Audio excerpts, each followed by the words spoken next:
ମୋ କଥା ବୁଝୁନି ସସ୍ପେକ୍ଟ ଆସିଲା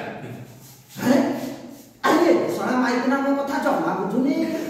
ଶଳା ତାର ଯୋଉ ଚେହେରା କୁମାରିନା ଆଗା କର ହାଜା ଉଠିବା କଥା ଶଳା ଏଇ ସମୟରେ ସିଏ କହୁଛି ମୁଁ ଯାଇକି ଶୋଇବି ହଉ ଲୋ ମାଇକିନା ତୁ ଶୁଅ ସକାଳ ହେଲେ ତୋ କଥା ମୁଁ ବୁଝିବି ଶଳା ତା କଥା କଣ ବୁଝିବି ଆଗ ଟିକେ ମୁଠି ଦେଇ ଆସେ